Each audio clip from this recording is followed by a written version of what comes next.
पहले हम लोग आपस में रणनीति बनाएंगे कैसे कार्य करेंगे और कैसे हम इसको असली जामा पहनाएंगे और कैसे आगे जाएंगे। मातरम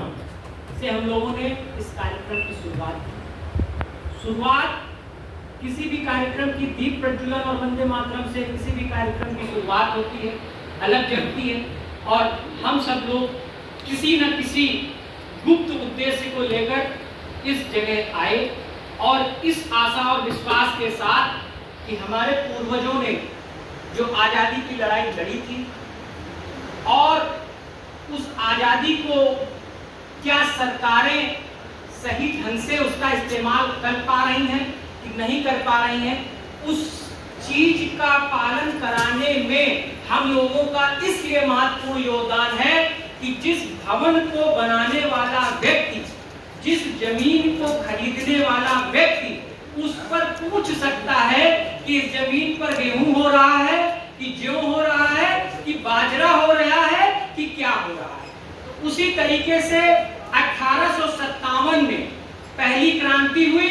और 1947 को देश आजाद हुआ। आज हम लोग 90 वर्षों की लड़ाई और संघर्षों और आंदोलनों के बाद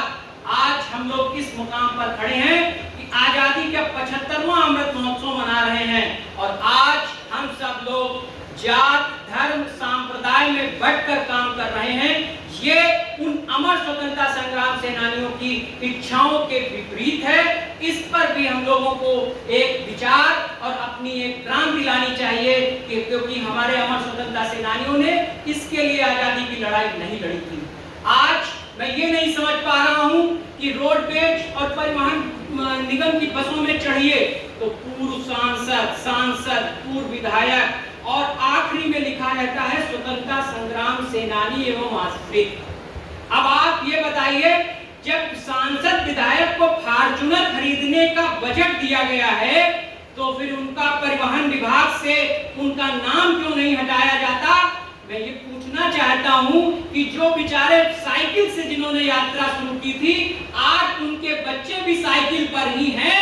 आज उनके लिए आप परिवहन विभाग में कहते हैं कि आपको ये सुविधा नहीं दी जा सकती। मैं ये पूछना चाहता हूं, जो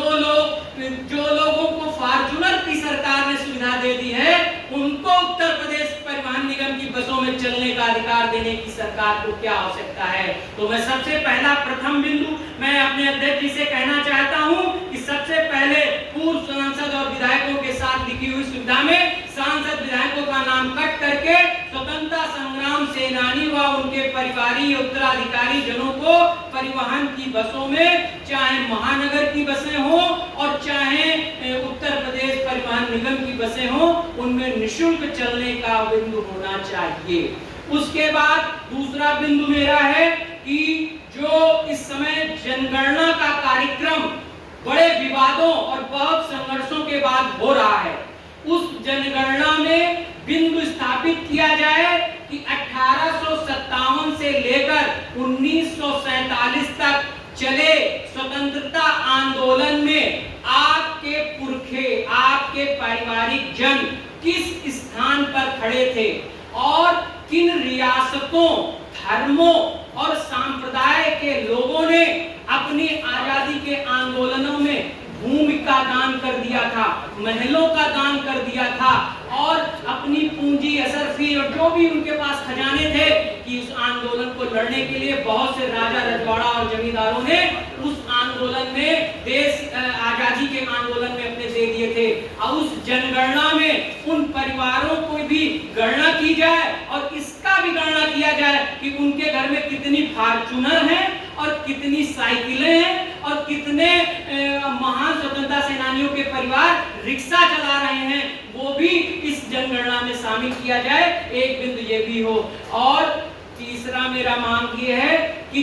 स्वतंत्रता संग्राम सेनानी परिवारों की प्रथम, द्वितीय, तृतीय नौकरी का जो आवश्यकता थी वो सब ओवर एज हो चुके हैं, क्योंकि नौकरी में 35 से और अगर आप किसी विशेष कोटे में आते हैं तो 45, मैक्सिमम 40 आपका है। तो अब वो भी पीढ़ी हमारी समाप्त हो चुकी है। तो चौथी पीढ़ी को भी स्वतंत्रता संग्राम सेनानी आश्रित घोषित किया जाए और उनके लिए किया जाए। जैसे अन्य राज्यों में हमारे स्वतंत्रता तमाम सेनानी परिवारों की प्रथम पीढ़ी को पेंशन की व्यवस्था लागू कर दी गई है, उसी तरीके से उत्तर प्रदेश सरकार के द्वारा भी हम लोगों की प्रथम पीढ़ी, फिर प्रथम पीढ़ी से आगे सरकार का बजट और व्यवस्थाएं हो